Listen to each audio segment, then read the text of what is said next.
इसलिए भाषा बोलने में अभी इतना बड़ा आंदोलन 3-4 लाख की भीड़ हुई है आपको बोकारो धनबाद में, जयराम जी और वहाँ नेतृत्व कर रहे हैं।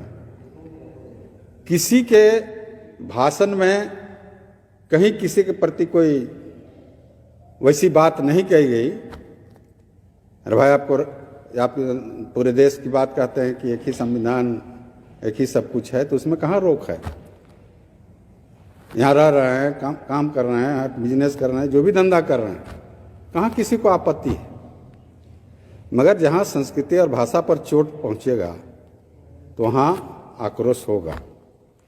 इसलिए मैं खास करके बोकारो धनबाद के युवाओं को, माता बहनें, बुजुर्गों को, सबको धन्यवाद दूंगा कि कम समय में भी लोगों को जागृत करने का कोशिश किया है।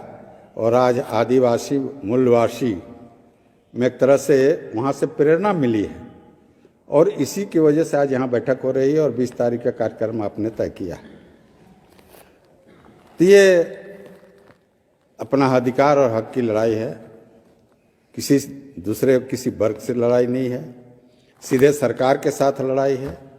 यहाँ की सरकार क्यों ऐसा बिल लाई जिसकी वजह से लोगों को आंदोलन करना पड़ा है? तो आज समझने लगे हैं, लड़के समझने लगे हैं कि कहाँ हमारा हक और अधिकार मारा जाएगा, इस बात को समझ रहे हैं और इसी की वजह से संगठित हो रहे हैं। और ये पूरे झारखंड में एक तरह से आंदोलन खड़ा हुआ है भाषा के नाम पर। अरे नौकरी चाकरी हम लोग देखते हैं ना, और राज्यों में आप देखिएगा कहीं हाई कोर्ट नहीं जाता है, चाहे जेपीएससी हो चाहे कोई भी नौकरी का, जब वहाँ वैकेंसी निकलता है तो हाई कोर्ट नहीं जाता। मगर हमारे यहाँ हर बात पर हाई कोर्ट, और उसका नतीजा होता है कि कहीं नियुक्ति नहीं हो रहा है, कहीं बहाली नहीं हो रहा है, पढ़े लिख के लोग बेकार हो रहे हैं। आखिर मरता क्या नहीं करता। इसलिए रोजी रोटी पर कोई लात नहीं मारे और सरकार को चाहिए कि ऐसे विवादित चीज़ को नहीं लाना चाहिए। अरे जो आपने पहले घोषणा किया है 1932 का खतियान लागू कर, अब घोषणा आप किए हैं, मैं नहीं कह रहा हूँ।